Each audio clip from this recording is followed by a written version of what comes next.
And welcome to Jamuna Prasad memorial PG online classes. Students, last lecture में हमने cash management के बारे में पढ़ा था कि कैश का कैसे मैनेजमेंट किया जाता है। आज उसी कैश मैनेजमेंट में आज हम पढ़ने वाले हैं कैश बजट को। आखिर कैश बजट होता क्या है? देखिए, बजट जो होता है वो हमारे एक तरीके की फोरकास्टिंग होती है। वो एस्टिमेटेड होता है कि हमें कितनी कैश की आवश्यकता है, कितनी आवश्यकता पड़ सकती है और कैसे उसका हमें अरेंजमेंट करना होगा। तो ये अरेंजमेंट करना मैनेजमेंट कहलाता है और कितना देखना ये हमारा कैश बजट कहलाता है। ठीक है, स्टार्ट करते हैं। Cash budget is a integral part of the cash planning. Cash की प्लानिंग करने में कैश बजट जो है वो एक इंटीग्रल पार्ट है, मतलब अविभाज्य आवश्यक बहुत महत्वपूर्ण एक पार्ट कहलाता है। It is prepared on the basis of forecast of inflow, receipts and cash flow payment for a given period. ये कैश की फोरकास्टिंग करता है। फोरकास्टिंग, ठीक है। It's prepared on the basis of, किसकी बेसिस बनाया जाता है?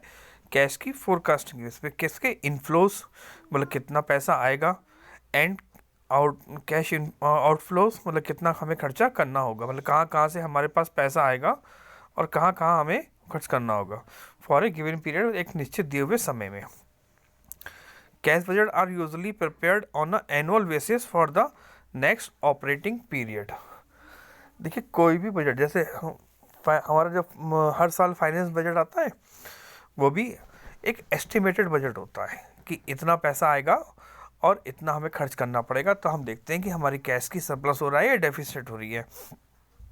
ऐसे ही हम बिजनेस को चलाने के लिए हमें कैश सबसे ज़्यादा आवश्यक होती है। तो कैश बजट जो होता है वो एनुअल बेसिस पर बनाया जाता है। अगले जो ऑपरेटिंग पीरियड होगा, मतलब अगला जो साल का, जो हमारा साल होगा, बिजनेस का जो फाइनेंशियल ईयर होगा, उसमें हमें कैश का बजट क्या रखना है ये जानने के लिए हम कैश का बजट बनाते हैं। ये एडिशनल एनुअल कैश बजट जो होता है वो मंथली बनाया जा सकता है, क्वार्टरली या 6 मंथली, जैसा चाहें वैसे बना सकते हैं। ठीक है। Cash budget can also be prepared for the internal management purpose. Cash budget जो हम बनाते हैं वो किसके लिए होता है? इन मैनेजमेंट, इंटरनल जो मैनेजमेंट होता है, मतलब जो ओनर वगैरह होते हैं उनके लिए, उनके पर्पस से ये बनाया जाता है कि उन्हें पता रहता है कि हमें कैश कितनी चाहिए होगी। क्योंकि हमारे जो लास्ट एक्सपीरियंस होता है, हमारे जितने भी लास्ट एक्सपीरियंस होते हैं बिजनेस के, उसके बेस पर हम इसको बनाते हैं। जेम्स वैन हॉर्न कहते हैं, cash budget is an estimate of future cash flow for a definite period of time.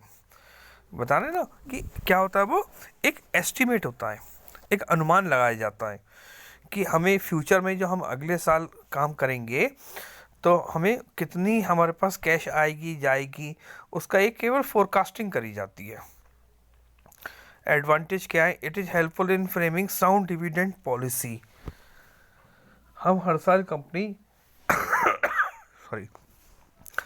हर साल डिविडेंड देती है, तो इससे हमें क्या होता है, हम अपना डिविडेंड का एक फ्रेमिंग कर लेते हैं, मतलब बना लेते हैं कि हमें कितना बांटना होगा, डिविडेंड बांटना होगा। It is helpful in raising funds.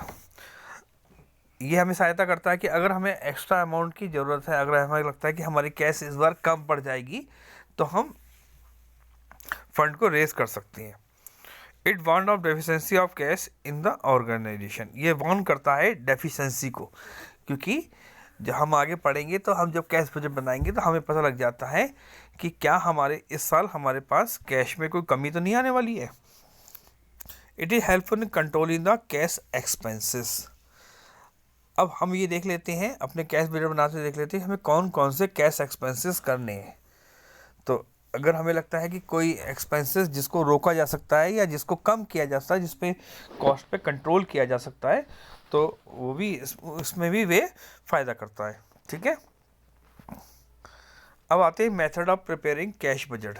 Cash budget बनाया जाता है वो 3 बेसिस पर बनाया जाता है। पहला होता है receive and payment method, adjust profit and loss method और प्रोजेक्टेड बैलेंस शीट मेथड।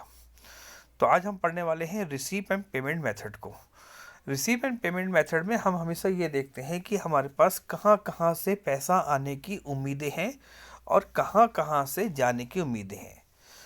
अगर हमारे पास पैसा ज़्यादा आएगा और कम क्या नाम है इसका खर्च होएगा, ये नहीं जाएगा, इनफ्लो हमारा ज़्यादा होगा और आउटफ्लो कम होगा, तब हमारा वो बैंक बैलेंस मतलब कैश बैलेंस माना जाएगा। लेकिन अगर हमारा पेमेंट ज़्यादा होगा और यानी आउटफ्लो ज़्यादा होगा और इनफ्लो कम होगा, तो वो क्या माना जाएगा, वो ओवरड्राफ्ट माना जाएगा। ठीक है। Under this method cash payment deduct from the amount of total cash received, this show the cash balance और ओवरड्राफ्ट। इस मेथड में हम कैश पेमेंट को डिडक्ट कर देते हैं टोटल रिसीव्ड से, जितना भी हमारे पास पैसा आने की उम्मीद होती है। यानी क्यों मैंने आपको बताया कि ये क्या होता है, फोरकास्टिंग होती है, ये एक्चुअल नहीं होता है, हम सिर्फ क्या करते हैं, फोरकास्टिंग करते हैं। This show a cash balance और ओवरड्राफ्ट, ये हमें बताता है कैश बैलेंस या हमारे ओवरड्राफ्ट को। तो देखिए ये इसका फॉर्मेट है, इसमें कॉलम खींचेंगे, कैश बजट बनेगा ये पर्टिकुलर, और किस किस पीरियड का ये हमें बताया, जैसे मंथ वाइज हमें बता दिया कि हमें 1 महीने का बनाना है, 2 महीने का बनाना है, या 3 महीने का बनाना है, या 6 महीने का, मैंने भी आपको बताया था ना ऊपर, उसके अकॉर्डिंग। ठीक है। तो सबसे पहले हम कैश में क्या लिखते हैं, ओपनिंग बैलेंस, यानी जितनी भी हमारे पास कैश है। फिर एट रिसीप्ट्स लिखेंगे कि पैसा कहाँ कहाँ से आएगा हमारे पास, कैश सेल है, कलेक्शन फॉर डेप्टर्स है, लोन रेज्ड है, सेल ऑफ फिक्स एसेट्स है, शेयर कॉल मनी है, या अदर रिसीप्ट्स जो भी होगा। तो ये टोटल ये ए पार्ट हो जाएगा हमारे पास, टोटल हम इसका ए पार्ट कर लेंगे। फिर हम इसमें से लेस करेंगे पेमेंट्स, रिसीप्ट को हम ऐड करेंगे और पेमेंट को हम माइनस करेंगे। अब पेमेंट काय में होगा, कैश परचेज करेंगे तब होगा, पैसा जाएगा ना, कैश पेड टू सप्लायर, जितने भी हमने सप्लायर्स को सप्लायर से माल लिया था उनको पेमेंट करेंगे। लोन रीपेमेंट, अगर हमने कोई फंड रेज करके हमने ऊपर पढ़ा ना लोन रेज्ड, तो वो जो लोन रेज्ड होगा यानी हम जो लोन लेंगे उसका हम रीपेमेंट करेंगे। Wages, salary and other expenses का पेमेंट करेंगे, डिविडेंड पेड करेंगे, टैक्सेस पेड करेंगे, या अदर कोई हम पेमेंट करते हैं तो वो अमाउंट हमारी नीचे आएंगी। ठीक है। ये अब हो जाएगा हमारा टोटल ए का लिया। अब हम पहले जो टोटल ए है वो हमारी ओपनिंग बैलेंस और उसमें रिसीप्ट, सारी रिसीप्ट जितनी भी हैं उनका टोटल किया जाएगा, और पे बी, टोटल बी में क्या रहेगा, हमारा पेमेंट का टोटल रहेगा। तो अब हमारे पास दो मैंने आपको दिखाए हैं यहाँ पर, एक है कैश बैलेंस। कैश बैलेंस यानी अगर हम टोटल ए में से टोटल बी माइनस हो रहा है हमारा, तो हमारा क्या कहलाएगा, कैश बैलेंस कहलाएगा, यानी हमारे पास अभी भी कैश रहेगी।